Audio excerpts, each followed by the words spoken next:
405쪽 230번 문항부터입니다. 삼위일체로는 인간의 이해를 훨씬 뛰어넘기에 학자들은 처음부터 그것을 신뢰들을 들어 밝히거나 추론을 통해 논증하려고 했다. 일정하겠습니다. 유비적인 방법도 있고 또 여러 가지 숫자의 의미로 설명을 해보려고 했다든지 다양한 방법들을 가지고 이제 설명을 하려고 했지만 불가능합니다. 유비 자체도 실체와 유비와의 상관관계는 실제적으로는 없어요. 존재하지 않아요. 그냥 이름만 갖다가 붙이는 거지 그 이름을 거기다 갖다 붙인다고 그게 그 이름은 아닌 거죠. 406쪽입니다. 거기서 보면 두 번째 줄 보면 세 가지 원리들인 최고정신, 이데아의 세계, 물질을 선호해서 지적했다.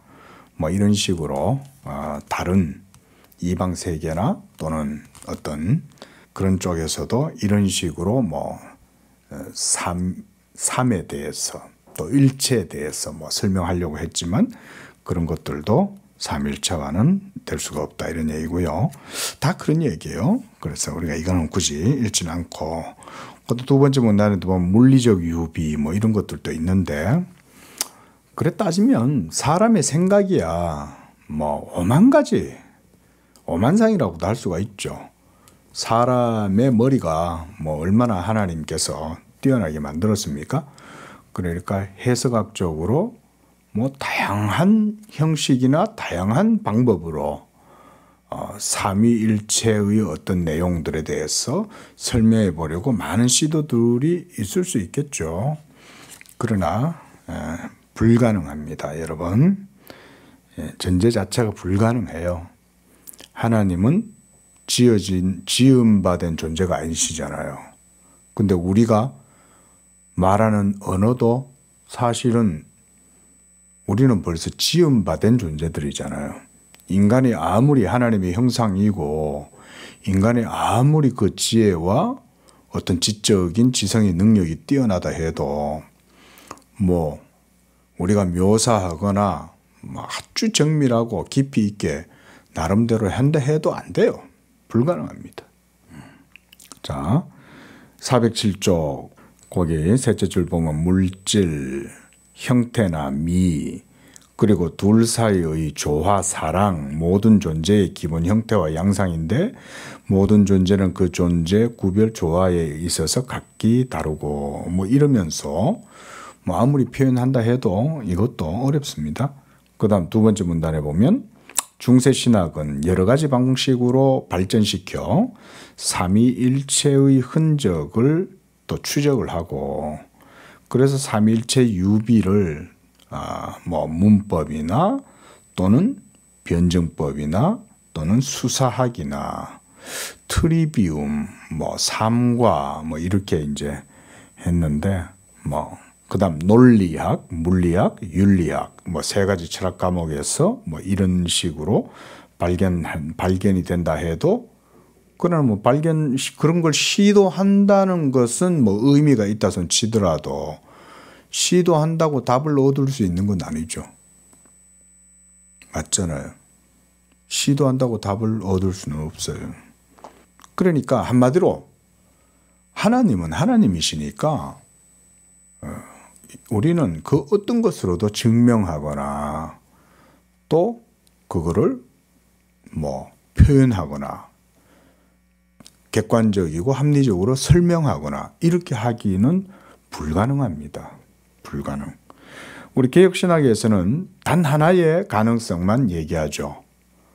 우리가 어떻게 할 때 삼위일체를 압니까?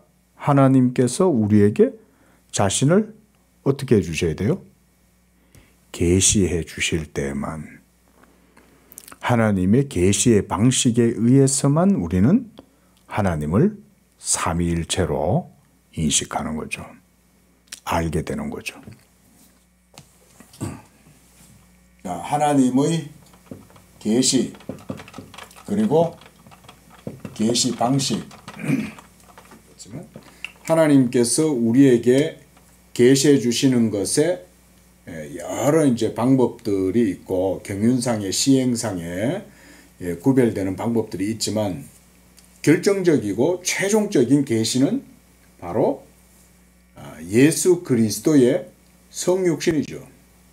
그래서 우리가 그리스도의 성육신을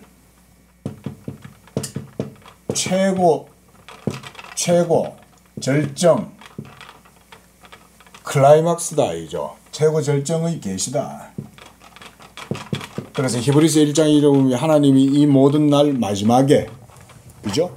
이 모든 날 마지막에 하나님이 옛적에는 선지자들과 여러 모양과 여러 비유나 여러 모양으로 우리에게 계시하셨지만 이 모든 날 마지막에는 아들을 통해서 이제 계시하신 거죠.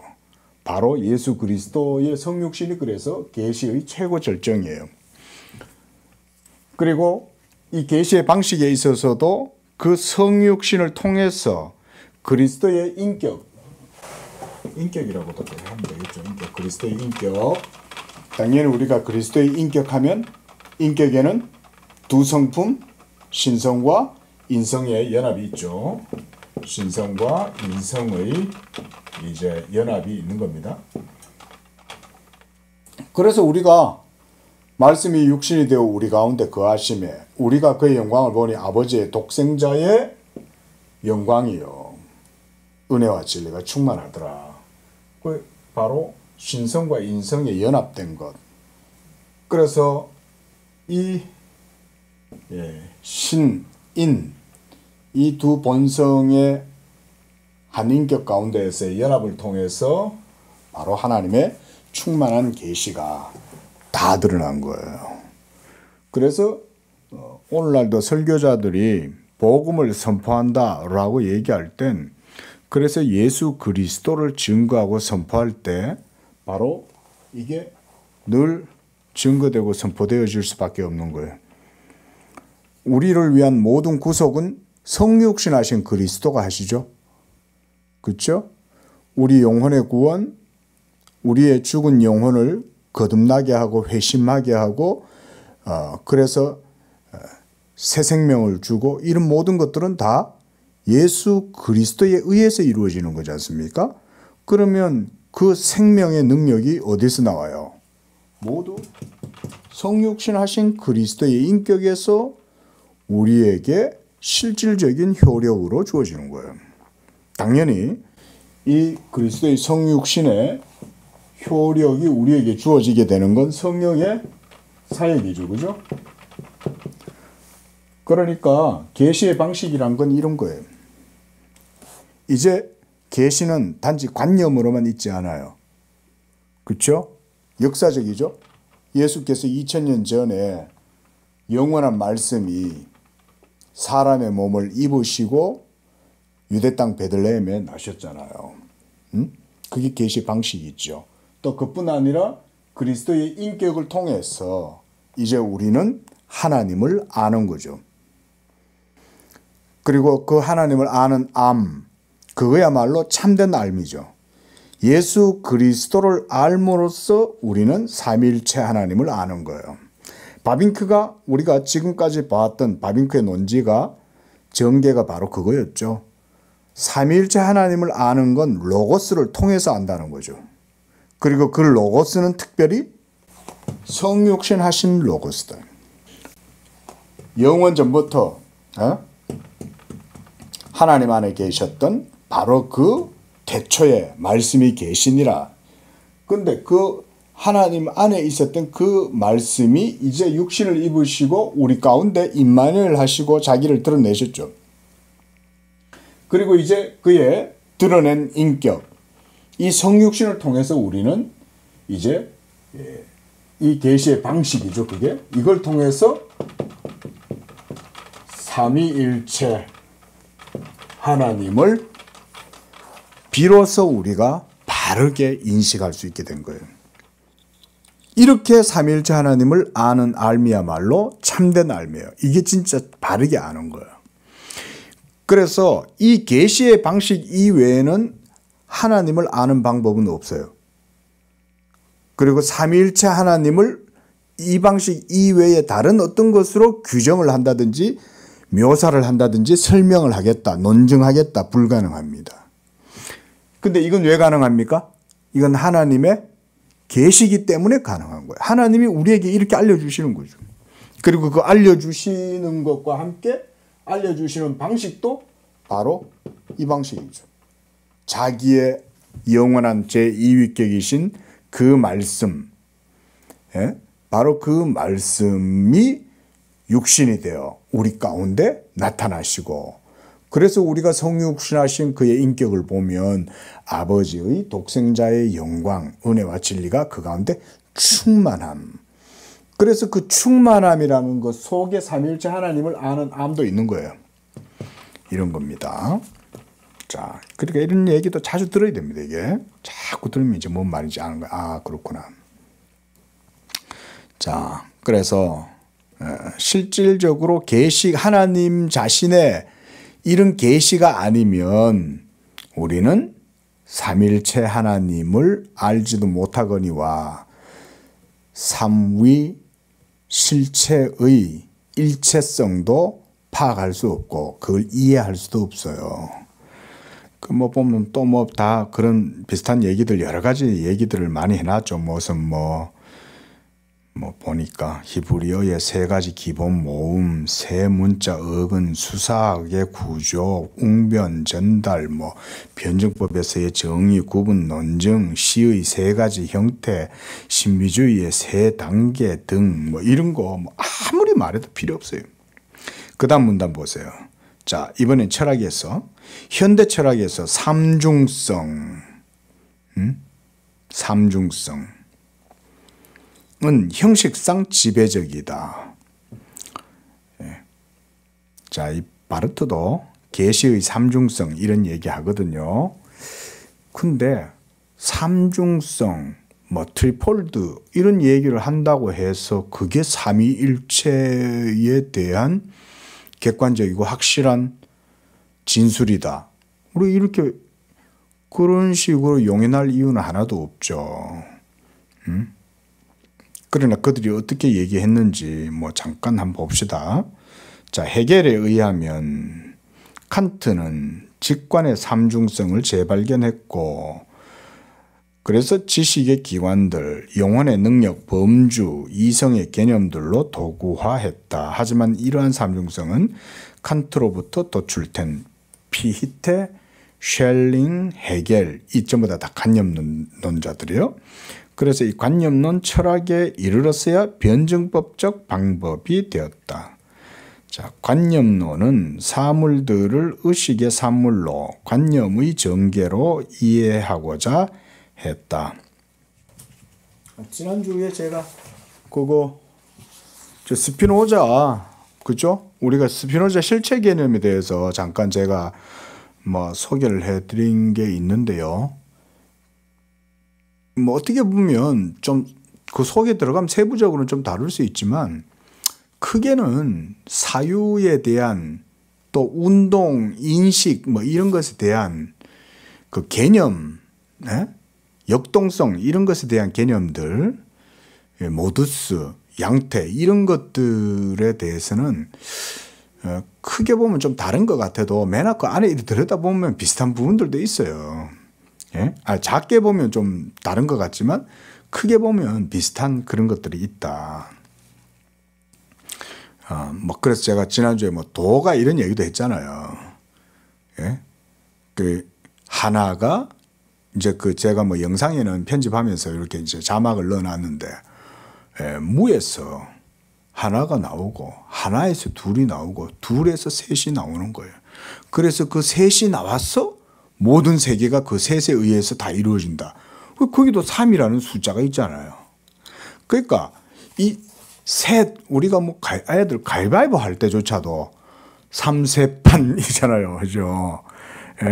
말하자면 이 3이라는 완전수가 우리의 모든 일상생활이나 오늘 여기 보면 바빙크도 문학, 무슨 문학, 시, 무슨 여러 형태 속에 이 삼이라고 하는 셋의 의미에 대해서 많이 얘기한다. 자, 그런 게 곳곳에 그런 삼이라는 의미가 예를 들어서 three bodies 이렇게 얘기해도 삼체, 요새 영화도 그런 것도 있잖아요. 이체가 아니고 삼체다. 그러니까 이 3이라는 숫자는 수학적으로도 아주 깊이 있고, 사실은 그렇게 따져보면 그런 여러 이제 의미가 이제 어떻게 보면 의미가 그 속에 많이 있는 거죠. 그런데 그런 것들이 삼위일체 하나님의 존재와 실체성을 유비적으로 보여준다든지 그런 건 절대로 아니다. 여러분들 그것만 기억하면 돼요. 이 부분에서는. 자, 근데 헤겔이나 피테, 샬링 이런 관념론자들은 어떻게 생각했냐? 이걸 약간 지난주에 했던 이제 스피노자하고 조금 개념, 여러분 스피노자의 그 실체 개념이 노자하고 비슷하다 제가 이제 이런 말을 했단 말이에요. 근데 한번 그런 걸 생각하면서 한번 이걸 한번 봅시다. 자, 관념론은 사물들을 의식의 산물로, 이 의식은 뭔가 실체 자체의 어떤 의식적 활동 이렇게 보는 거죠. 그래서 우리가 나투란스 지난주에 스피노자의 능산적 자연, 소산적 자연 이런 식으로 봤죠. 그러니까 뭔가 만들어지잖아요. 만들어지고 그걸 이제 의식의 산물로, 그리고 관념이 전개되면서 그렇게 되었다. 이렇게 본다는 거죠. 이게 변증법적 이해죠.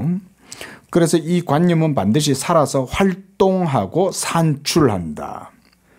이것은 오로지 관념이 항상 관념 자체와 그 관념이 행하는 행동 사이에 이제 모순이 발생하게 되고, 이 모순이 이제 변증법적 모순이에요. 이게 예와 아니오가 거기에서 작동한다 이 말인 거죠.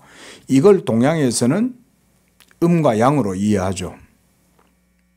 그래서 태극이 움직일 때도 그 음양 오행이 거기에 맞물려 같이 작동하죠.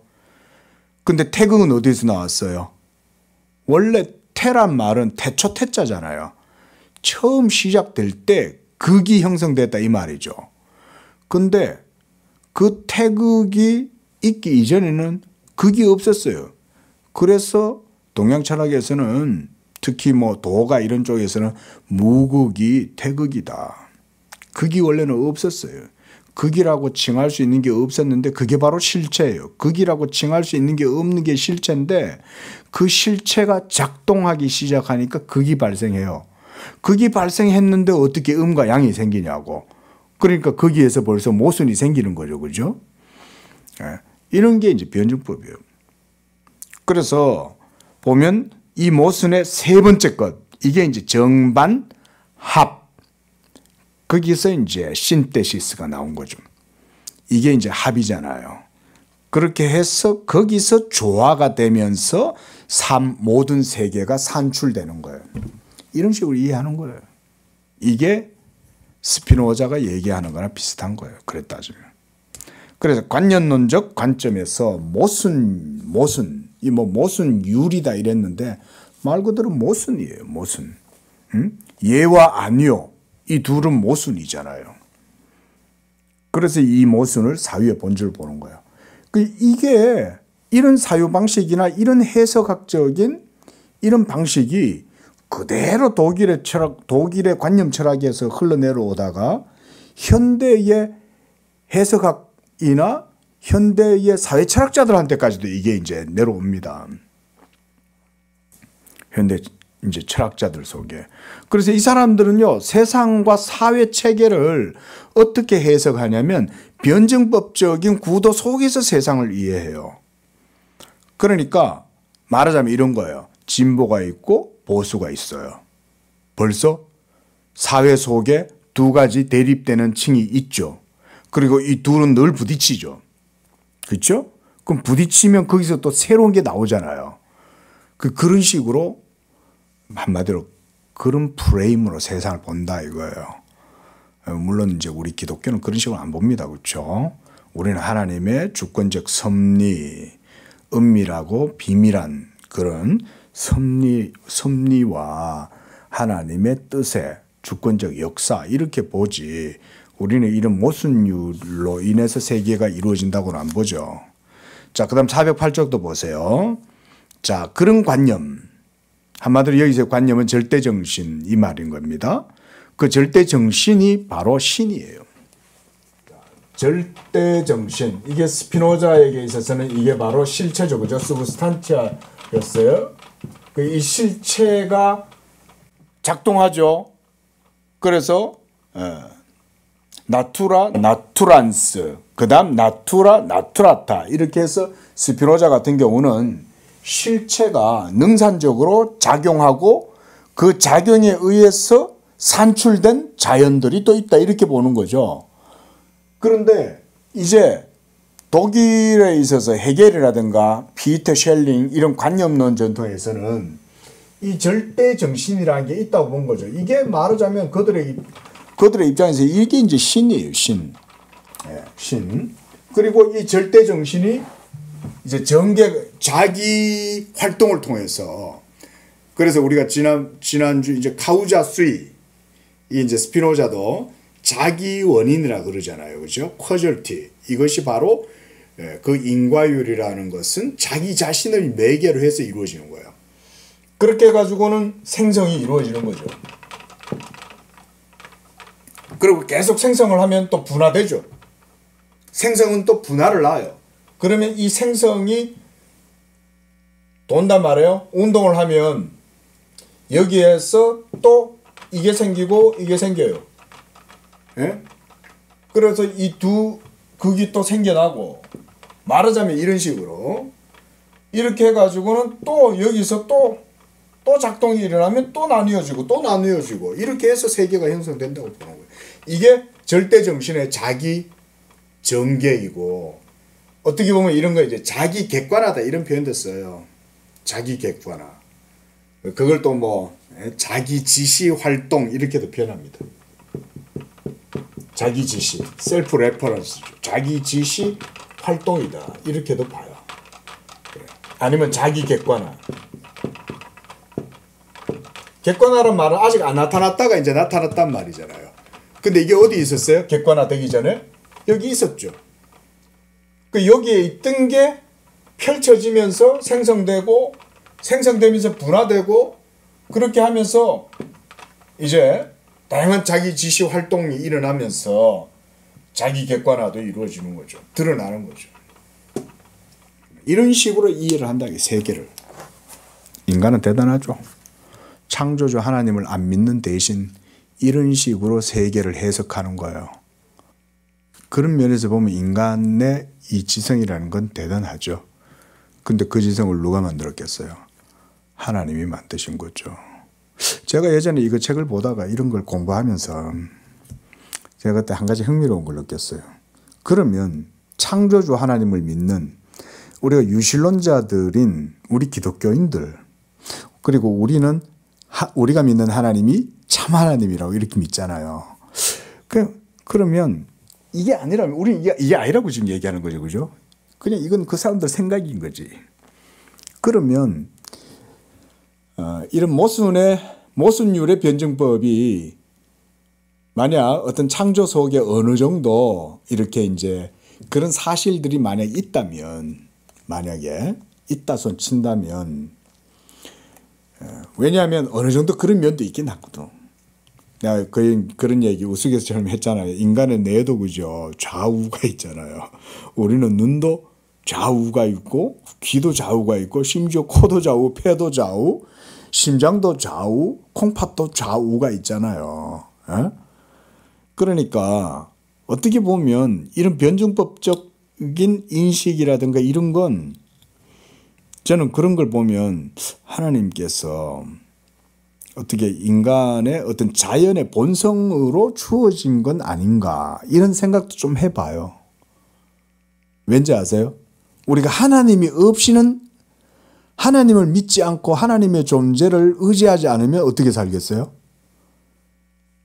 왔다 갔다 왔다 갔다 하면서 사는 거죠. 무슨 말인지 이해되세요? 근데 하나님이 있으면 어떻게 살아요? 그럼 하나님의 말씀 따라 살잖아요. 그럼 변증법적으로 살 필요 없어요. 그죠? 그 얘기하는 거예요. 어? 하나님의 말씀이 있으면 그 말씀대로 살면 돼요. 그러면 우리는 변증법적 논리, 무슨 모순이니, 무슨 뭐 정반합이니, 뭐 이렇게 복잡하고 어렵게 생각하고 살 필요 없어요. 그냥 하나님이 우리에게 말씀하신 그 말씀대로 살면 돼요. 맞죠? 그러니까 이런 게, 그러니까 하나님의 말씀과 하나님의 존재에 대한 믿음이 없으면 인간은 어떻게 보면 필연적으로 변증법적으로 빠지게 되는 거예요. 물론 뭐 철학계 안에서도 변증법을 인정하지 않고 받아들이지 않고 또 다른 방법을 찾아나가는 건 있어요. 그것도 그래 따지면 똑같아요. 다를 바 없어요. 인간은 인간의 내리를 절대 못 벗어나요. 이거 철학하는 사람들은 늘 이 부분을 잘 알아야 돼요. 자기가 생각하고 떠올리고 상상을 하든 논쟁을 하든 정의 데피니션을 내리든 모든 것들은 다 여기서 이루어지는 거지. 안 그래요? 지 아무리 쥐어짜봐 지가 우물에서 벗어날 수 있나? 우물 안에 깨구리야. 절대 못 벗어나. 그러니까 오히려 그래 따지면 하나님의 계시를 인정하고 보이지 아니하고 내가 증명할 수 없지만 그 증명할 수 없는 하나님을 그저 어린아이 같이 믿고 그게 훨씬 나아. 그게. 그렇다고 하나님 안 믿고 지 머리 가지고 아무리 끙끙댄다고 한들 지난 2000년 역사가 지금 증명하잖아요. 2000년 동안 철학을 했으면 그만 됐지. 뭐 또 계속 또 그러고 있냐고. 또 뭐 이런 관념론. 요즘 또 해결은 또 재미가 없어. 너무 빤하니까. 빤하지. 예? 뭔 얘기 이것저것 막 얘기를 많이 하는데 결론적으로는 뭐야 그래. 예? 빤한 거지. 그러니까 요즘 또 다른 방식으로 뭔가 또 삶이나 또 역사나 무슨 이런 어떤 것들을, 왜냐하면 우리는 이 세상 속에 사니까. 이 세상을 사는데 이게 여러분 안 궁금해요? 아닙니까? 예? 아니 우리는 이 세상을 떠나서 살 수 없잖아요. 그러니까 해결이 이제 재미가 없고 이제 해결이 만만하거든. 그러면 그 다음 또 새로운 걸 또 찾는 거야. 이제 그만할 때 안 됐을까요? 예? 그만큼 2000년 동안 고민하고 그러다가 답을 아직 못 찾았으면 이제 한 번쯤 하늘을 향해서 좀 쳐다볼 만도 하잖아. 자, 408쪽. 제가 이제 이런 얘기를, 이런 식으로 말을 툭툭툭 하는 거는요, 크게 의미가 없어서 그런 거예요. 그건 뭐 웃으면서 그냥 얘기하는 거지. 보면 뭐, 그 다음 이런 게 있잖아요. 보면, 긍정과 부정의 단계를 통해서 제안으로 진전하고, 이게 변증법이요. 그 절대 정신이 자기를 이런 식으로 전개시켜 나가면서 모든 것들을 산출하고, 그래서 이 모든 세계는 이런 절대 정신의 자기 산출, 나투라 나투란스, 나투라 나투라타에 의해서 이루어진다. 뭐 이러면서 거기 보면 그 다음에 명제, 이게 데시스예요. 그 다음 안티데시스예요. 반명제. 단계를 거쳐서 종합, 이게 바로 신테시스예요. 이런 식으로 진전하고, 그 다음에 즉자. 이 즉자가 말 그대로 이제 그 스피노자가 얘기했던 나투란스하고 같은 비슷한 개념이에요. 그 다음 대자, 즉자, 대자, 그 다음에 뭐예요? 즉대자. 이런 식으로 이제 자기를 전개해 나간다 이거죠. 그래서 세상은 삼위일체의 도시 가운데 발전한다. 여기서도 이런 방식으로 삼위일체를 설명한다 이 말인 거예요. 그래서 논리학은 존재, 본질, 개념에 대한 이론으로 즉자적 정신, 그걸 보면 가이스트 이렇게 해놨죠. 이 가이스트가 정신이요. 가이스트 안시. 그래서 즉자적 정신을 고려한다. 그 둘째 줄 밑에 내려오면 대자적 정신, 가이스트, 후르, 시. 그 다음 타자 가운데 있는 정신, 자기 소외 가운데 있는 정신. 한마디로 뭔 말이냐면 정신이 자기 안에서 자기 활동을 하면서 자기를 객관화시키고 그 객관화 가운데에 또 정신의 계속된 산출 속에 또 모순, 반명제가 생기고 그래서 즉자, 대자, 즉대자 뭐 이런 식으로 계속 활동한다 이렇게 이해를 했다 이거예요. 이런 게 헤겔이 얘기했던 변증법이라는 게 이런 거예요. 그래서 정신철학은 주관적 정신, 객관적 정신, 절대적 정신, 즉자, 대자적 정신, 자기 자신에게 되돌아간 정신, 자기 자신을 의식하게 된 정신. 이게 뭔 말이에요?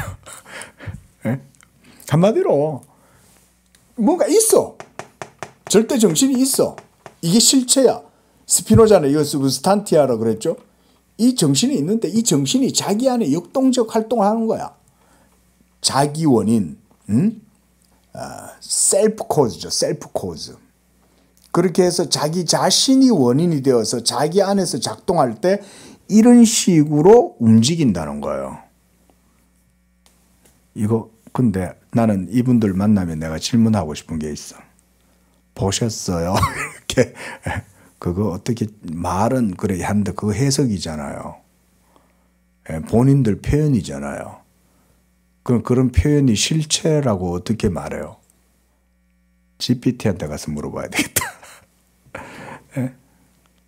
자, 이러한 철학의 영향으로 삼중성이 철학 체계들과 신학 체계들의 기초가 되었다. 그러니까 여러분 보세요. 자, 우리가 지난주에 제가 적어드렸죠. 존재론적 삼위일체와 또 뭐죠? 경륜적 삼위일체. 요거는 이제 여러분들이 입에 익어야 됩니다. 존재론적 삼위일체, 경륜적 삼위일체.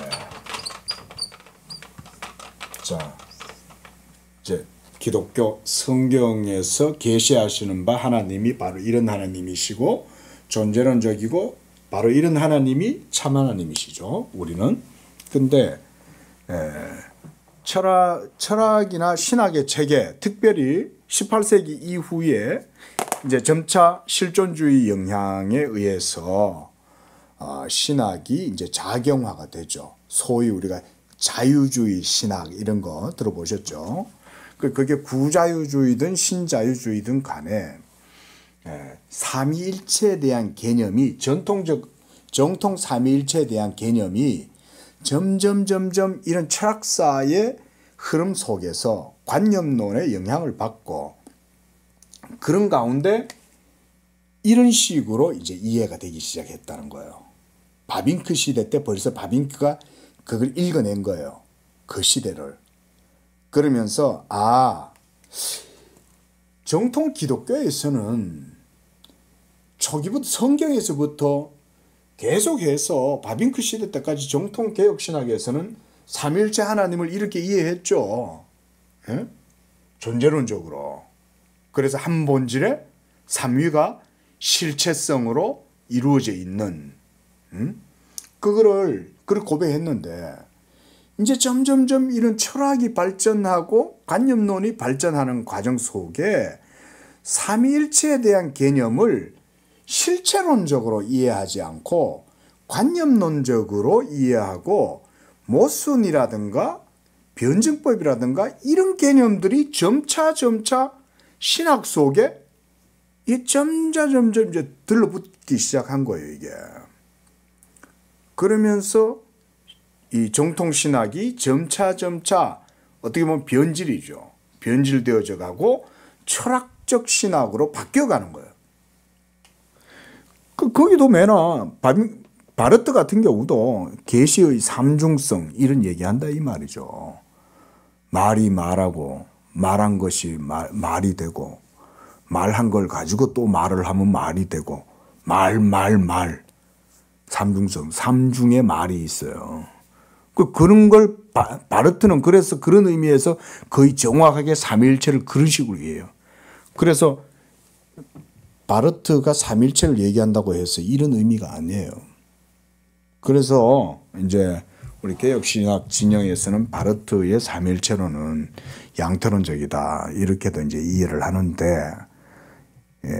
조금 다른 의미 그럼 또 그쪽 진영에서는 그게 아니다. 그건 바르트를 모르고 그런 소리를 한다. 그래봐도 크게 다르지도 않아요. 결국은 이걸 부정하는 거거든요. 한 본질에 삼위가 실체적으로 있고 그 삼위의 실체는 각 위격은 실체지만 세 실체가 아닌 한 본질 가운데 위격의 실체성을 가지고 있다. 이거 자꾸 이 공식을 벗어난다고요, 바르트는. 그리고 그거를 무시해요. 사실은 그렇게 보면 삼위일체론 입장에서 보면 바르트는 이단이에요. 이 진짜 이름도 없는 작은 개척교회 목사가 바르트 같은 무슨 20세기에 대단한 신학자라고 일컫는 칼 바르트를 보고 참 무모하다. 야, 네가 뭔데 바르트한테 이다이라고 그러냐. 교리를 놓고 보면 이다이죠. 그래서 오늘날 예를 들어서 종교회의가 이루어졌다 쳐봐요. 그리고 종교회의를 통해서 성경을 기준으로 해서 종교회의가 이루어지고 그래서 다시 니케아, 에베소, 콘스탄티노플 거기에서 이루어졌던 그런 삼위일체의 교리가 다시금 확정된다 해보세요. 그러면 이단으로 정죄받을 수도 있어요. 지금은 그런 무슨 이제 종교회의 같은 것들이 개신교 내에서 잘 이루어지지 않아서 그런 거고, 지금 전부 다 신학적으로도 지금 오히려 지금 4분 오열돼 있어요. 자, 넘어갑시다. 자, 그래서 그 다음 줄을 보면 삼일체에 대한 유비들이 여러 가지 방식으로 추적하는 것은 충분하지 않았다. 그래서 삼일체 자체를 긍정적으로 증명하기 위한 시도들도 있었는데 필연적인 것으로 사유의 본질이나 사랑의 본질로 도출했다.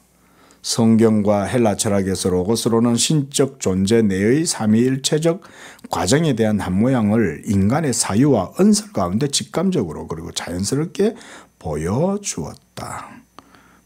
우리가 이제 어거스틴의 삼위일체론 같은 걸 봐도 맨날 이런 식의 이제 접근이나 해명을 시도하려고 하는 것을 볼 수가 있어요.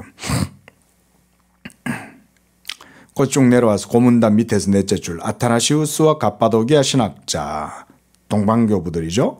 이 동방교부들은 성자의 출생을 그 형상 가운데 있는 하나님 자신에 대한 지식으로 말씀에 대한 영원한 은설, 하나님이 말씀하셨다. 데우스 디시트. 그러니까 하나님이 말씀하셨다는 의미죠. 그 말씀했을 때 말이 되었다 이런 말인 거죠. 그래서 성부와 성자는 정신과 로고스로서 서로 연관되어 있다. 이렇게 이해를 했다는 겁니다. 특히 고단 문단 봅시다. 아우구스티누스. 이제 아우구스티누스의 이제 논증이 이런 식이었죠. 내적, 이성적인 인간 안에서 삼위일체의 분명한 흔적을 발견했다는 거예요.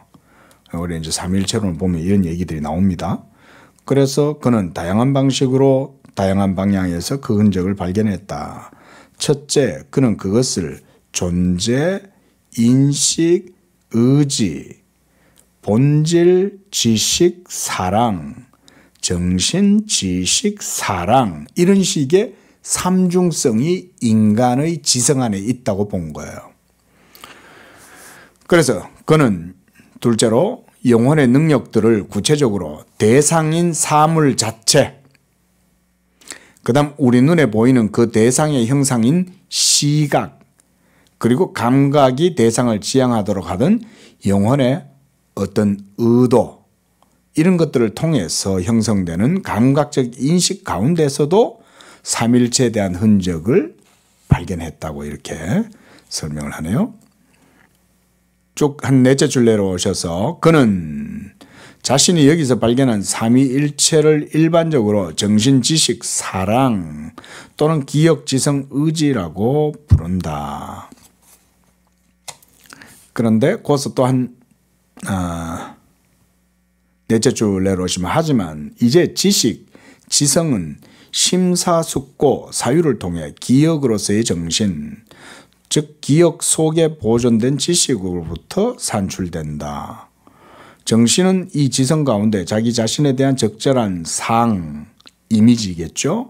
이것을 형성하고 그래서 자기 자신을 이해하고 알고 바라본다. 이런 모든 인간 한마디로 지성의 활동 이런 것들을 그래서 삼일체의 형상이 인간 안에 있다. 어거스틴 같은 경우는 이제 이렇게 봤다는 거고요. 그래서 그 문단 제일 밑에서 셋째 줄. 그래서 아우구스티누스는 모든 피조물은 삼일체 하나님의 작품으로서 크든 작든 삼일체의 흔적들 또는 증거들을 드러낸다고 깊이 확신했다. 이렇게 설명합니다. 무엇보다도 그는 삼일체 하나님의 형상을 따라 지음받은 인간 안에서 삼일체의 형상, 이게 이제 어거스틴이 삼일체로 해서 이런 얘기를 많이 하는 거예요. 그래서 아우구스티누스에게 있어서 피조 세계 전체는 하나님을 비춰주는 거울이고 그래서 온갖 방법으로 피조물 가운데 특히 인간 속에서 발견되는 삼위일체와 신적 존재 안에 삼위일체 사이의 유사성을 드러내 보이려고 노력했다. 인간과 하나님에게 있어서 셋은 셋 모두가 하나이고 동등하고 셋 각각이 다른 둘에 있고 이 둘은 다시 그 하나에 있어서 모든 것이 모든 것 안에 있다. 이런 게 어떻게 보면 우리의 인간의 아이덴티티가 사실은 이런 식으로 이루어지잖아요. 뭐 세상에서는 지정의 이런 식으로 이제 감정도 인간 인격의 한 요소로 보지만 우리는 그런 식으로는 안 봐요. 기본적으로. 우리는 감정은 실체라고 보지 않습니다. 그런데 그렇게 안 보더라도 어거스틴처럼 지식, 또 그 지식을 사랑하는 마음, 또 사랑, 대상 이런 식으로 그래서 이 모든 것들이 다 인간 한 사람의 인격 안에서 이루어지는 일이잖아요. 그렇죠? 그래서 모든 것 안에 모든 것이 모든 것 안에 있다. 이렇게 이제 이해를 했다는 겁니다. 나중에 우리가 한번 삼일체론 보면 이런 걸 이제 반어학기, 그래서 제가 이제 이걸 먼저 한 거예요. 이런 걸 그래도 우리가 삼일체의 개론적인 내용들을 바빙크 같은 이런 신학자는 잘 정리를 해놨으니까 우리가 이런 거를 먼저 보고 어거스틴의 텍스트를 보면 그래도 어느 정도는 좀 따라가겠죠. 자, 그래서 그 다음 문단도 한 6번째 줄 이렇게 가보세요. 인간 안에 있는 기억, 지성, 사랑은 이건 단지 지성의 능력이죠. 인간의 지성의 능력. 근데 신적 존재 안에 있는 삼위는 사실 그런 게 아니라 새 실체죠. 그죠? 그런데 이런 실체가 각각의 위격으로서 실체를 갖고 있다 할지라도 새 실체는 아니잖아요. 그죠? 그래서 우리가 한 본질이기 때문에 각 실체는 위격의 실체성을 가진다. 그게 한 본질이다. 우리가 이렇게 얘기를 하는 거고. 그래서 인간에게 있어서 새 능력들은 종종 동등하지 않고 서로 보충적이지만 신적 존재, 삼일체 하나님 안에 있는 위격들의 그런 실체성은 완전한 통일성과 동등성, 이게 바로 본질이죠. 한 본질이죠. 그래서 아우구스티누스는 이러한 유비들, 비유들입니다. 유비들과 이미지들로 삼일체를 선언적으로 증명하고자 의도한 것은 아니었다. 그와 반대로 그는 신앙에서 출발해서 하나님의 말씀에 근거해서 삼위일체를 수용했고 오로지 삼위일체를 후험적으로 온 자연 가운데서 증명하고 사유를 통해 밝히고자 시도했다. 그래서 그의 작품 삼위일체론의 처음 7권은 주로 성경에서 나온 증거들에 몰두하고 후반부 8권에서 그는 자연의 영역과 인간 세계로부터 삼위일체를 확정하려고 추구했다. 아마 나중에 봐도 쉽지 않을 거예요. 이게 뭔 말인가 이러면서 이제 그래도 그거 읽어보는 것만으로도 의미가 있다고 봐요. 우리가 하나님 평생 교회 다니고 하나님 그래도 삼위일체는 어떻게 한번 보겠어요? 자, 넘어갑시다. 411쪽 조금만 더 볼게요. 우리가 하나님을 얼굴과 얼굴을 대하여 보게 될 때 비로소 우리는 완전하게 그의 형상으로 변하게 될 것이다. 이번 주 설교에서 제가 주로 오후 예배 때 최후의 부활 상태에 대해서 제가 좀 말씀을 드렸는데요. 여러분 성경의 비전은 한마디로 그게 구원이에요.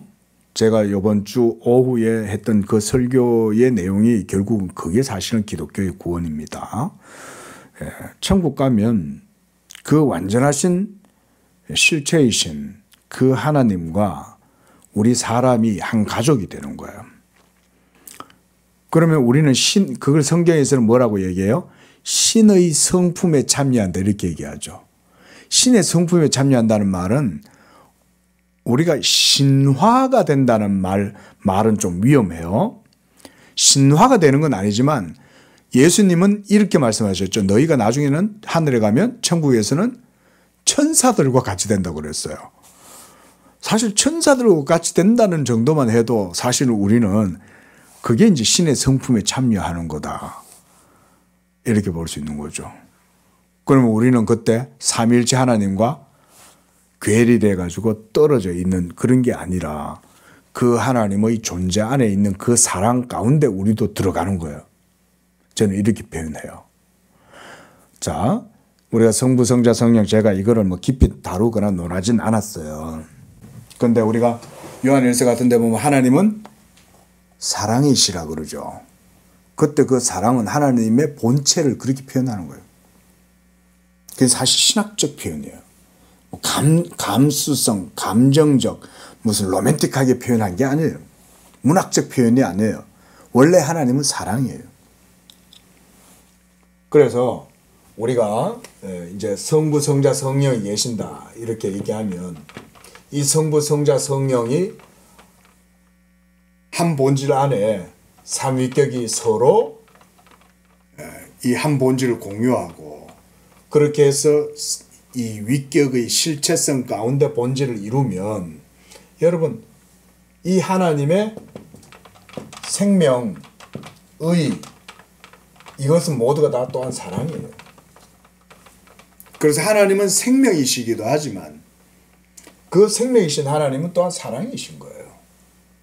근데 이 사랑이 신학적 의미에서는 성부 하나님과 성자 하나님 사이에 또 사랑이에요. 또 성령 하나님과 성부, 성자 이 위격 간의 관계도 사랑으로 이루어지는 거예요. 그래서 하나님은 영원한 사랑의 존재 방식이다 이렇게도 볼 수 있는 거예요. 근데 구속이 완성되면 그리스도 안에 있는 우리는 이제 하나님의 자녀가 되죠. 믿음으로 그죠. 하나님의 자녀가 되는 권세를 주신다 그랬잖아요. 그럼 우리가 예수 믿음으로 성령을 받고 그 양자의 영을 받아가지고 하나님을 아빠 아버지라 부르잖아요. 그러면 벌써 택자 성도들은 하나님의 이 본체론적 사랑 가운데 우리는 참여하는 거예요. 말하자면 이런 게 진짜 구원이에요. 이게 구원, 이런 것들에 참여할 수 있는 권세를 얻는 거야. 예? 그게 구원이지. 그게 자녀됨이고. 그게 자녀가 되는 거예요. 하나님의 자녀가 되는 거예요.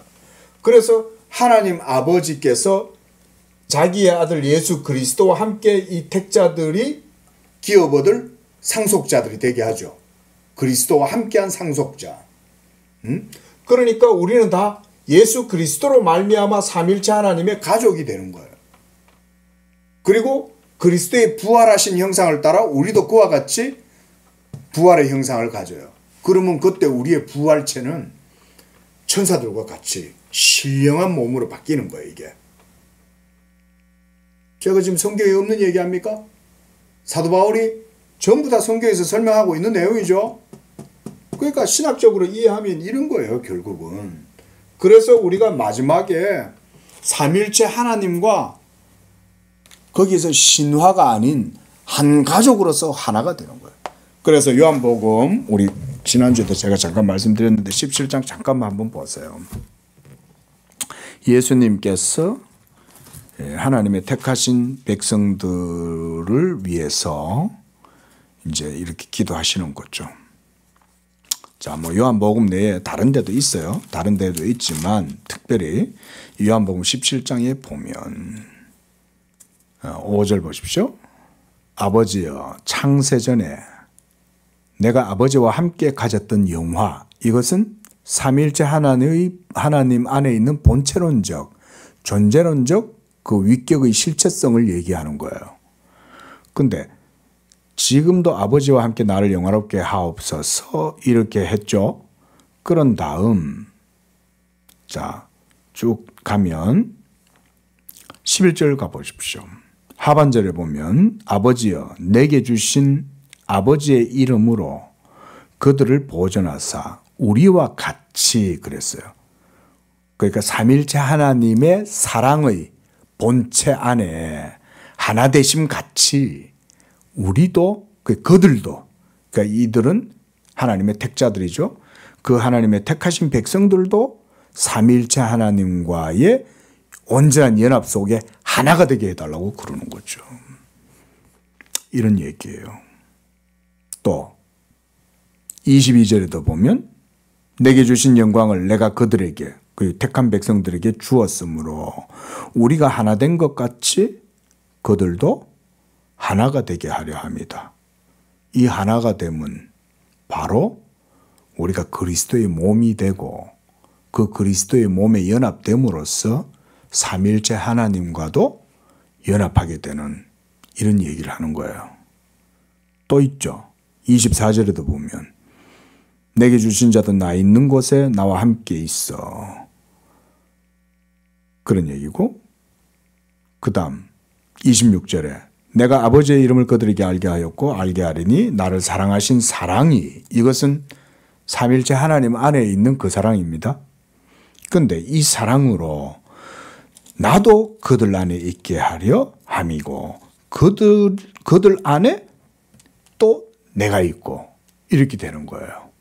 이게 바로 하나님의 택하신 백성들이 삼일체 하나님과 중보자 예수 그리스도를 통해서 신비한 연합을 이루는 그래서 마지막 날이 되면 하나님이 모든 만물 가운데 내주하시고 그 하나님의 내주하심을 통해서 모든 세계에는 죄와 사망이 싸그리 다 이제 제거되는 거예요.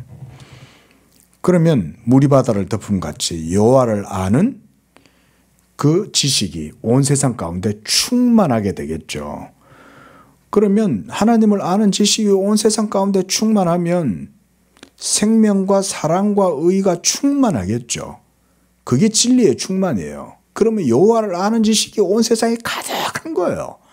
눈만 열면 하나님의 찬란한 영광이 온 세계 가운데 가득하게 돼요. 그러면 거기에 죄가 있을 수 있겠어요? 하나님 보시기에 죄가 눈곱만큼도 없는 거예요. 거기는. 당연히 죄가 없으면 생명이 충만한 그곳에는 사망은 없겠죠. 그렇죠? 생명이 충만한데 그거 어떻게 사망이 있어? 에? 그런 게 마지막 상태다. 그런 게.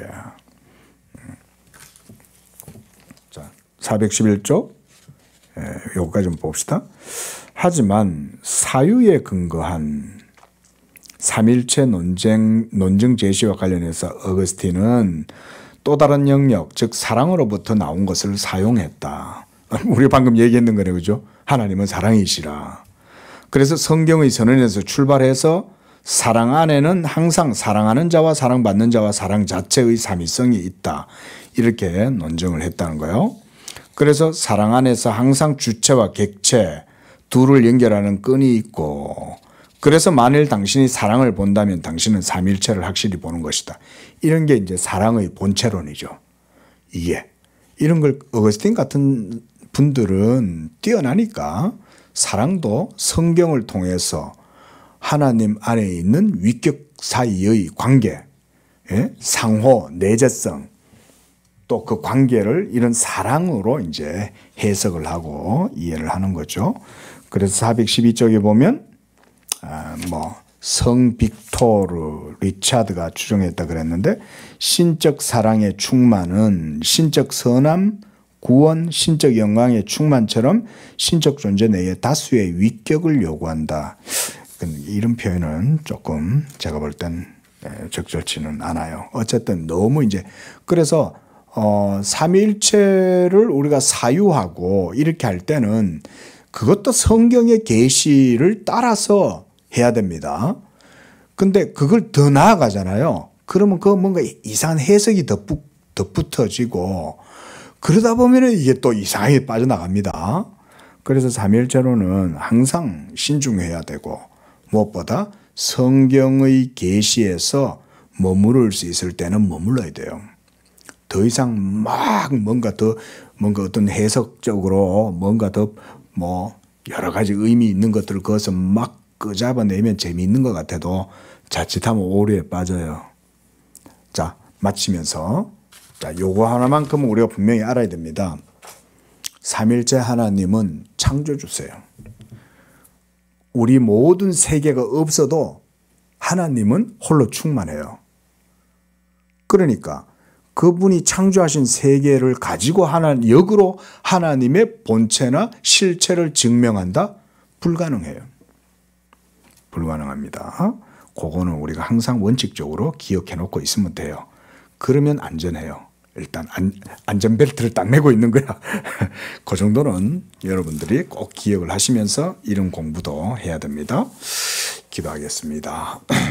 거룩하신 주 하나님, 성부, 성자, 성령, 삼일체 하나님께 영광을 드립니다. 우리를 무한하신 자비와 은총과 사랑 가운데 구원의 은택을 베풀어 주시고, 무엇보다 값없이 예수 믿는 믿음으로 의롭다 하시며 자녀가 되는 권세를 주시고 그리스도와 함께한 하늘의 상속자들 되게 하신 그 하나님의 무한하시고 풍성하신 자비와 사랑을 우리가 찬양하고, 우리가 삼일체 하나님을 깊이 알아갈수록 우리의 경건과 이 경건의 비밀이 더욱 깊어지고 하나님을 향한 그 믿음의 비밀이 더욱 깊어짐으로써 더욱 하나님께 영광을 돌리는 그런 우리의 믿음 되게 하여 주옵소서. 예수님의 이름으로 감사 찬양 드립니다. 아멘.